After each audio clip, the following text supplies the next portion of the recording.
नमस्कार दर्शक बंधु, राधे राधे, जय श्री कृष्ण। आशा करे आपण माने समस्ते खुशी रे थिबे। मु भी बहुत खुशी रे अछि। सारला एवं जय बागेश्वर बाबा बालाजी महाराजांकर कृपारू आपण माने समस्ते भलरे रुहंतु, एतिकी भगवानक पाखरे मोर प्रार्थना। आज मु आपण मानकु मो चैनल रे मोटिवेशनल वीडियो अपलोड करी नाही, कारण मु आपण मानकु गोटे सीक्रेट कथा कहबा को जाउची। आ मु भी बहुत खुशी अछि।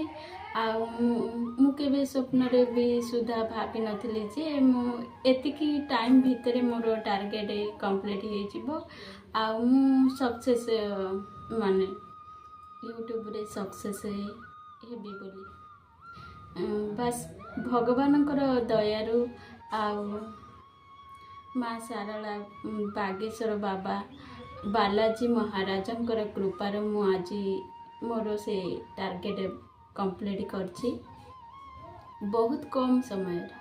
आपण माने जानिबा को चाहछथि ना से सीक्रेट कथा कौन, तो से सीक्रेट कथा हला मोर 2 मास भितरे माने मोर 2 मास हेनी मध्य मु 4000 वाच टाइम पूरा कंप्लीट कर देछि। मु भी बहुत खुशी। मोर मोनेटाइजेशन भी हो जाइछि सक्सेसफुल। मु भाबुथली कारण मोर रियूज कंटेंट आसु, कारण मु वीडियो रे केबे भी कार कॉपी पेस्ट करेनी। मु निजे स्क्रिप्ट लेखे आउ बस इमेज यूज करे विथआउट फेस देखे कि मु वीडियो बनाए, कारण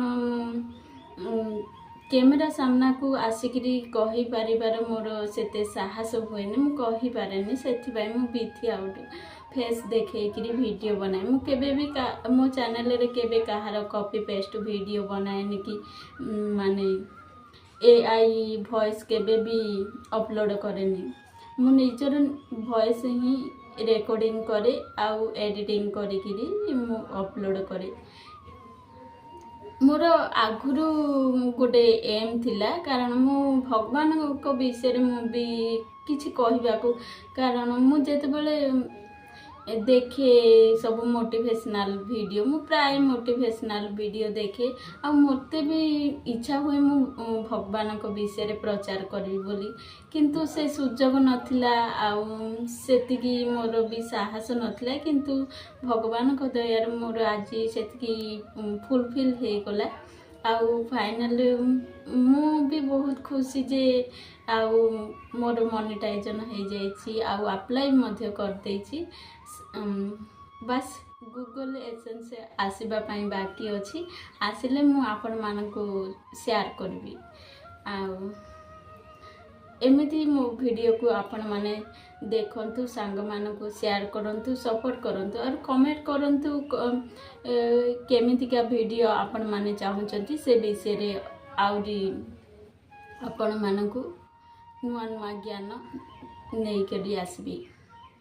तो मु केमिति माने एतिकी कम दिन भितरे माने मु बहुत देखे टेक चैनल सब देखे, से माने कहंती माने वर्षे लागि जाउची, 1.5 वर्ष लागि जाउची कंप्लीट करिबा पाए। किंतु मोर भगवान को कृपार मोर 2 मास भितरे कंप्लीट वाच टाइम ही गला।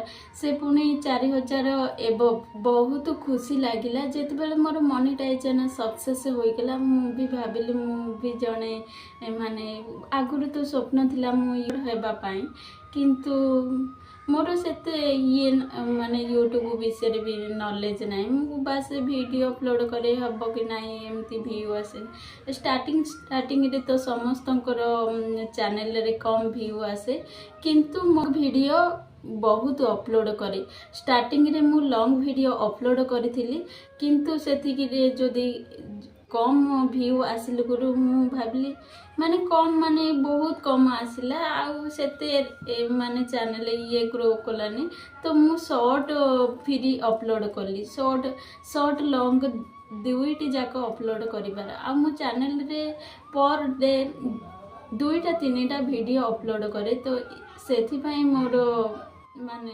बहुत जल्दी ୱାଚ୍ ଟାଇମ୍ କମ୍ପ୍ଲିଟ୍ ହୋଇଗଲା।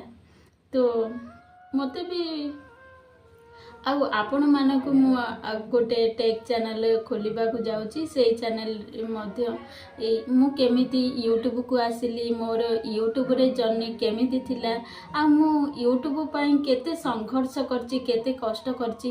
କାରଣ ଯିଏ କ୍ରିଏଟର ସିଏ ହିଁ ଜାଣିଥିବ ଆଉ ଗୋଟେ ଗୋଟେ ସବସ୍କ୍ରାଇବର ଗୋଟେ ଗୋଟେ ଭ୍ୟୁ ପାଇଁ କେତେ କଷ୍ଟ କରିବାକୁ ପଡ଼େ। ଯେତେବେଳେ ମୋ ଚ୍ୟାନେଲରେ ଭ୍ୟୁ ଆସେନି ମୁଁ ବହୁତ କାନ୍ଦି ପକାଏ। ଆଉ ମୁଁ କୁହେ ମୁଁ କେତେ କଷ୍ଟ କରିକିରି ଭିଡ଼ିଓ ବନାଉଛି ଆଉ ତଥାପି ଭ୍ୟୁ ଆସେନି। ଆଉ ଠାକୁରଙ୍କୁ ସବୁବେଳେ ପ୍ରାର୍ଥନା କରେ ମୋର ଟିକେ ଅଧିକ ଭ୍ୟୁ ଆସୁ ବୋଲିକିରି। ତ ଯେଉଁଦିନ ମୋର ଗୋଟେ ଭିଡ଼ିଓ ମାନେ 5 ଦିନ ଭିତରେ 17,000 ଭ୍ୟୁ ଆସିଲା, ମୁଁ ସେଦିନ ବହୁତ ଖୁସି ହୋଇଗଲି। ମୁଁ କହିଲି ବାପରେ, ଆଉ ସେ ଭିଡ଼ିଓଟା ମାନେ ପଡ଼ିକିରି ଥିଲା ଆଉ ଅଚାନକ ମାନେ ଗ୍ରୋ କରିଗଲା। ତ ମୁଁ ବହୁତ ଖୁସି ହେଲି। ତାପରେ ନେକ୍ସଟ ଭିଡ଼ିଓ ଏମିତି ଟିକେ ଟିକେ ଗ୍ରୋ କଲା। ତ ଆପଣମାନେ ବି ଭାବୁଥିବେ ଯେ ଆଉ ଆମମାନଙ୍କର ଚ୍ୟାନେଲରେ ଭ୍ୟୁ ଆସିନି କ'ଣ ପାଇଁ? କାରଣ ଯେତେ ଭ୍ୟୁ ନ ଆସିଲେ ମନକୁ ଡିମୋଟିଭେଟ୍ ହୋଇଯାଏ। ତ ସେମିତି କେବେ ବି ନେଗେଟିଭ ଚିନ୍ତାଧାରା ଆଣନ୍ତୁ ନାହିଁ। କମେ ଫିରି ବଢ଼େ, କମେ ଫିରି ବଢ଼େ, ଏମିତି ହୋଇଥାଏ। ତ ଆପଣ କେବେ ବି ଭିଡ଼ିଓ ଅପଲୋଡ଼ କରିବା ବନ୍ଦ କରନ୍ତୁନି, ଲଗାତାର ଅପଲୋଡ଼ କରିଚାଲନ୍ତୁ। ଦେଖିବେ ଆପଣ ବି ସକ୍ସେସ୍ ପାଇବେ। ଆଉ ମୁଁ ବି କେତେ କଷ୍ଟ, ଆମ ଘରେ ତ କିଏ ବି ସପୋର୍ଟ କରନ୍ତିନି ଆଉ ଭିଡ଼ିଓ ବନାଇବା ପାଇଁ। କିନ୍ତୁ ତଥାପି ମୁଁ ବହୁତ, ବୋଉ ବି ପାଟି କରେ କ'ଣ ପାଇଁ ଲାଗିକିରି ରହିଛୁ। କିନ୍ତୁ ମୁଁ ଆପଣମାନଙ୍କୁ ଆହୁରି ଗୋଟେ ସିକ୍ରେଟ୍ କଥା କହିବାକୁ ଯାଉଛି। ମୁଁ କେଉଁଠି ଯାଇକିରି ଲୁଚିକିରି ଭିଡ଼ିଓ ବନାଏ। ସେ ପୁଣି ଆଉ ମୋତେ ମୋ ବୋଉକୁ ବହୁତ ଗାଳି କରେ, ତଥାପି ମୁଁ ବୋଉର କଥାକୁ କାନକୁ ଦିଏ ନାହିଁ। ଆଉ ମୁଁ ମୋର କାମ ଲଗାତାର କରିକି ରହେ। ଆଉ ଗୋଟେ କଥା ଜାଣିଥିବେ ଯେ time is very very important. ଠିକ୍ ଟାଇମ୍ରେ ଯଦି ଆପଣ ଭିଡ଼ିଓଟା ମାନେ ଅପଲୋଡ଼ କରନ୍ତି ତ ସେମ୍ ଟାଇମ୍ରେ ଭିଡ଼ିଓ ଅପଲୋଡ଼ କରନ୍ତୁ। ଆଉ ଟାଇମ୍ ଇଧର ଉଧର ଯଦି କରିବେ ବୋଲେ ମାନେ ଭ୍ୟୁ କମ୍ ଟିକେ ଆସେ। ତଥାପି ତ ସେ ଭଗବାନଙ୍କ କୃପାରେ ମୋର ତ ହେଇଯାଇଛି। ତ ଏମିତି ସପୋର୍ଟ ମୋତେ କରନ୍ତୁ ଆଉ ମୁଁ ବି ଆଗକୁ ବଢ଼ିପାରିବି।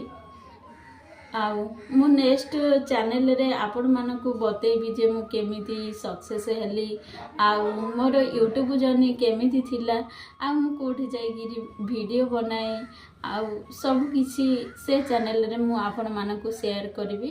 ଏଇଟା ତ ବାସ୍ ଟିକେ ମାନେ ଆପଣଙ୍କ ସହିତ ସେୟାର କରିବାକୁ। ତେଣୁ ଯଦି ଜୀବନରେ ଗୋଟିଏ ଲକ୍ଷ୍ୟ ରଖନ୍ତୁ ଆଉ ସେଇ ଲକ୍ଷ୍ୟ ପାଇଁ ଫୋକସ୍ କରନ୍ତୁ।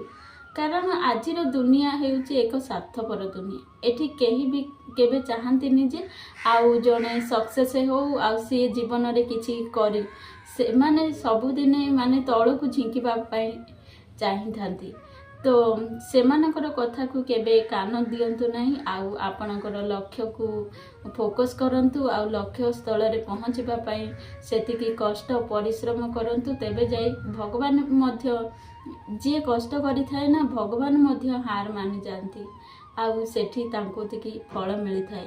ସେଥିପାଇଁ ଆମ ଭିତରେ ଗୋଟେ ପେସେନ୍ସ ରହିବା ଦରକାର। କାରଣ ବିନା ଧୈର୍ଯ୍ୟରେ କେହି କେବେ ଆଗକୁ ବଢ଼ିପାରିନଥାଏ। ଆଉ ସେତିକି କଷ୍ଟ ମଧ୍ୟ କରିବାକୁ ପଡ଼ିବ, ପରିଶ୍ରମ ମଧ୍ୟ କରିବାକୁ ପଡ଼ିବ। ତେବେ ଯାଇ ଆମେ ଗୋଟେ ମାନେ ସକ୍ସେସ୍ ହୋଇପାରିବା। ଏହା ଥିଲା ମୋର ୟୁଟ୍ୟୁବ୍ ବିଷୟରେ କିଛି କହିବାର। ତ ଆଶା କରେ ଭିଡ଼ିଓଟି ଆପଣମାନଙ୍କୁ ଭଲ ଲାଗିଥିବ। ଆଉ ଭଲ ଲାଗିଥିଲେ ଗୋଟେ ଲାଇକ୍ କରିଦେବେ ଆଉ ସବସ୍କ୍ରାଇବ୍ ଟିକେ କରିଦେବେ।